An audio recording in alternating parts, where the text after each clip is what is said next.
Senator, Kentucky Foreign Relations Committee, Rand Paul. Senator, great to have you with us, sir. Good morning, John. Thanks for having me. Always excited to have you on, Senator, and lots of things to talk about today. Appreciate your being with us. Let's start with the 7th District in Virginia, where Dave Brat, congressman running for a third term in a very tight race with former CIA caseworker Abigail Spanberger. I know that you're campaigning for Dave. You were scheduled to go to a rally today that was called off due to the weather. Dave Brat, why do you feel that getting him back to Congress is so critical, Senator? I'm a big supporter of Dave Brat. I think he's done a great job. And really, I think what's most important is that he is a check to both parties on big spending. And this is pretty important because, as you and I know who follow this up here, it's not just Democrat big spenders, there are Republican big spenders. And so Dave Brat's a conservative Republican who is brave enough actually to stand up when Republicans spend too much money and say enough's enough. We can't keep running trillion-dollar deficits. And so there's only a handful of those. There's really about 20 or 30 conservative Republicans who are willing to stand up even against their own party when the Republicans decide to spend too much. Does he have a pathway for victory? A lot of people say this is going to be one of the toughest races for Republicans in the United States based on trends, and the district is changing. Dave not known as a prolific fundraiser. Senator, how does he win? You know, I think he wins by generating enthusiasm, and I think there's a lot of enthusiasm. If you look at polls on Republican enthusiasm, there's been a huge uptick in it since the Kavanaugh hearings. I think a lot of people, the part of regular America that we all come from, looking at that television and seeing what they did to Brett Kavanaugh was disgraceful. And I think it's going to energize a lot of people to come out and say, you know, I don't want my husband or my brother or my son treated that way so unfairly. And so I think there is a great deal of enthusiasm. But I think also people have watched Dave Brat's career from afar. People across the country know that he is one, like I say, who's unafraid to call out big spending when it comes from either party. And I think a lot of independents like that as well. They want someone who is an honest broker who will look at both parties and say, look, we just can't spend money we don't have. I also think that Dave's been really good on, Fourth Amendment privacy issues, whether the government should look at all of our phone calls, whether the government should record who we talk to, how long we talk to them without a judge's warrant. And so there is a group of actually bipartisan Republican and Democrats who have tried to oppose sort of the deep state from getting all of our information, and Dave's been good at that as well. Well, I just want to remind our listeners that as everybody knows that listens to me, I was vehemently opposed to Patriot Act 1, son of Patriot Act. When it sunsetted, you were a lonely voice in the U.S. Senate. I remember you did the filibuster for some time in opposing and questioning the re-up of the Patriot Act. You were right then, you're right now. I was right then, I'm right now. And just so my audience knows, this whole FISA thing with Carter Page and eavesdropping on the Trump campaign and the phony FISA warrant, none of that could have happened without the Patriot Act that set that up. And you were the one that said you keep giving government this unlimited power of surveillance, and it's eventually going to come around and bite you in the butt, Senator. That's exactly what happened. Well, I had this very same conversation yesterday with the director of the FBI because I asked him point blank, are you gathering up information that includes the president's phone calls? And, of course, he sputtered and said, I can't answer that in this setting. And I answered for him. I said, the answer is yes. There was an article about 2 or 3 years ago saying that they recorded 1,500 of President Obama's phone calls, and then they minimize him, which means they sort of mark his name out. But how hard is it to tell when President Obama or President Trump is talking to a foreign leader if you hear them and hear their voices, even if you've minimized or marked out the names so you can't tell who the voices are? But we shouldn't be doing that. We're listening to members of Congress's conversations. We're listening to journalists, businessmen and women conversation, and they're recorded, and then they're out there, and then the FBI can then search this database without a judge's warrant. And my point to him was, and I think he didn't understand it or didn't refuse to understand it, is if you're recording things on potential terrorists from overseas, the Constitution doesn't really apply to them. But if they're talking to Americans or just random people are talking to Americans, we do get constitutional protections because many of the phone calls aren't discussions with terrorists. In fact, the vast majority are just innocent international phone calls. And so we have had this discussion with them, and it should be protected by the Constitution. In fact, some say the Fourth Amendment, John Adams said it was a spark that led to the revolution because we didn't like the British soldiers coming into our houses, breaking down the door and seeing if we paid our stamp tax. We really wanted protection, and we wanted to say the government can never come in your house or take any of your private conversations or belongings without talking to a judge first. Well, and that's why you were so adamantly opposed to it, and you were a predictor of the future with this whole thing. Senator, you've also been a very strong voice on the disappearance of Jamal Khashoggi. There's a lot of talk about what should be done, and we want more information. And I get that. But as a member of the Foreign Relations Committee, you're the only senator that has proposed action, which is until we get answers on his disappearance. Because, Senator, the thing is, we have a videotape showing that he went in. There's no videotape showing that he went out. And Crown Prince MBS Mohammed bin Salman says the camera footage was corrupted or the battery went dead. Can't really buy that. It's like the dog ate my homework. I didn't get an ever-ready battery, and so the battery died. Now, you have called for an immediate suspension of the arms sales to the Saudis until we get some kind of a satisfactory answer. Can you elaborate on that, sir? Well, I think everybody should remember that Saudi Arabia is the largest state sponsor of radical Islam around the world. What I mean by that is they have been funding for decades madrasas in Pakistan, Indonesia, Philippines, even in the United States, teaching hatred of the West, hatred of Christianity, and teaching radical, violent jihad. This is who the Saudis are. We shouldn't be selling a weapon simply because of that. 15 of the 19 hijackers who came here were from Saudi Arabia. Saudi Arabia is a big part of our terrorism problem. They are the funders of terrorism and teaching of radical Islam around the world. This latest episode, I see no way that this could have happened without the Saudi government being involved. 2 private planes with 15 guys on them who some of them have been already linked to Saudi security services and intelligence. No, it doesn't pass the smell test. And, we just tweeted out to the president this morning that he needs to suspend the arms sales. We need to halt the arms sales. It's the only thing they listen to.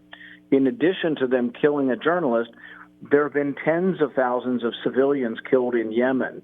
They're doing it with our bombs. We are refueling their planes in mid-flight.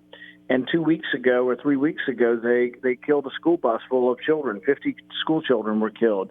A year ago, they killed 150 people in a funeral procession. And we wonder why someone in Yemen wants to drop a bomb on and kill either a Saudi or kill an American. It's because they find the fragments of the bombs that say "Made in America." And so we have to realize that for every action, there's a reaction, and that the blowback from us being involved in some misbegotten civil war is one that we actually create more terrorists. But here's the other possible thing that's going to happen in Yemen. What happened in Libya when we toppled Gaddafi? Mm-hmm. We got chaos and more terrorism. It became a breeding ground for terrorism. Mm-hmm. My fear is that there is some remnants, a fairly strong remnant of al-Qaeda in Yemen. We're not fighting them, though. We're in the midst of this stupid civil war between the Houthis and the Saudis, and also with Iranian influence as well. But my fear is that it descends into chaos and that you get the rise of al-Qaeda. It's the same thing that happened in Syria. As that civil war that we got involved in descended into chaos, you got the rise of ISIS. Well, actually, the network that I go on, Al Jazeera, about a month ago, was reporting that al-Qaeda fighters were actually given safe haven by the Saudi forces in Yemen in order to fight the Houthis. So, well, this wouldn't be surprising, because who did the Saudis support in Syria? They supported al-Nusra, which is essentially an offshoot of al-Qaeda. So the Saudis are always supporting people who hate America, who hate Israel, who hate Western ways, and yet we sign a big arms deal, and the president says, oh, it's for jobs, we're creating jobs. That's not something that we should be considering when we do arms deals. We need to be considering our national security, not trying to have some sort of Keynesian jobs program. You're on the John Fredericks Radio Network, trucking the truth across America. We're with Kentucky Senator Rand Paul, Republican. He's on the Foreign Relations Committee. He's been the strongest voice in the U.S. Senate on how we react to the Jamal Khashoggi disappearance. So have you recommended this to the president, Senator? Have you had a direct conversation? Because remember, I was an original Trump supporter. Everybody knows day one he came down the escalator. He campaigned on getting out of these entanglements, not staying in them. Have you had a direct conversation with the president on how we should react to this? Not since the killing of the journalist. He does know my feelings, though. I talk to him about once every week or two. And when we have our conversations, I can generalize by saying that he has the same instincts that I do, that we've been in the Afghan war too long. The Iraq war was a mistake. He said that a million times. His initial instincts on Syria were that we shouldn't stay forever. And yet he's surrounded by the stay forever crowd. And that's the real problem is I think the president's instincts are good. I'm sort of in the crowd of let the president be the president. Right. And yet the people surrounding him are, I think, too often, part of the traditional foreign policy around here, which is go, stay forever, and bankrupt America. Senator Paul, the president has invested a lot of political capital in the Saudis. That was the first place that he went in his first foreign visit. MBS came to the United States. He did his media tour with them. The Saudis spent a ton of money on media PR, as you know, in the swamp. And, he kind of looked the other way when MBS rounded people up, jailed them in that hotel, whatever they did. This administration has looked the other way. Is this going to affect our relationship with the Saudis? And tying it to that, is it going to change the president's position on the Saudi embargo of the state of Qatar, where we have our biggest military base in the Middle East? Yeah, I'm not so sure he does change his mind. He seems to be pretty dead set on continuing to sell arms to Saudi Arabia. I think Congress is also the same way. They're going to put up some fake protest and say they object to this journalist being killed, but there's billions of dollars involved here, and like I always say, follow the money. And there's so much money being made on selling these arms that I think, and then some people convince them that, that Keynes was right and that government creates jobs. And so all we have to do is, send money to our enemies and have them buy weapons from us somehow, that's a real net gain for the country. But no, I fear that the arms sales will go on. But people have to realize that there's a 1,000-year war between Sunni and Shia in the Middle East. That's the backdrop of almost every fight over there. It doesn't explain everything, but it's the backdrop. Amidst that backdrop, we're supplying billions of dollars of weapons to the Saudi side. Iran then reacts, and says, well, we need more weapons. And then they either get them from Russia or China, and they respond. But there is an arms race going on there. But everybody over there is sort of a proxy for, our East versus West battles, but also Sunni versus Shia battles, also Saudi versus Iranian battles. But just throwing more arms into there, isn't it making better? And that's what we did in Syria. And Syria just became chaos over there. And then we had to go back in and do something about ISIS. So every time we sort of get involved in these quagmire civil wars over there, typically what happens is any authority dissolves and you get chaos, but then terrorism loves chaos, and that's where they go. So do you think it'll affect any policy change in our administration's position on the Saudi? Unfortunately, no. Yeah, no. Unfortunately, I think they're dead set on selling these arms. And so there's been an alignment, and it's a fairly quiet alignment, but it's out there, and there's an alignment between Israel and Saudi Arabia. And so they just tend to tolerate, because Israel hates Iran more, they tend to tolerate Saudi Arabia's abuses and sort of look the other way. And so the U.S. and Israel looks the other way because we think it's all about Iran. But that's why I describe Saudi Arabia as the largest state sponsor of radical Islam, because you often hear Iran as the largest state sponsor of terrorism. They might both be true, actually. But the thing is that I'm not saying Iran is great at all. Iran is definitely a problem. I'm saying Saudi Arabia in the long term probably has created more problems for the West and more problems stimulating people to radicalize and people to, to accept this barbaric form or aberrant, untrue form of Islam. And I think that Saudi Arabia needs to be called out on it, and we're very negligent if we just think we can make a few bucks off selling them arms, and that's worth allowing them to continue to spread radical Islam throughout the world. Senator, we're out of time, but how's your health since the incident? I've had a rough year and still have chronic problems from it. But, the worst was the first couple of months where I had trouble moving. But, I've gotten through that, and now I just sort of deal with what I've got to deal with. And I saw a piece that said your wife sleeps with a firearm right by her bed.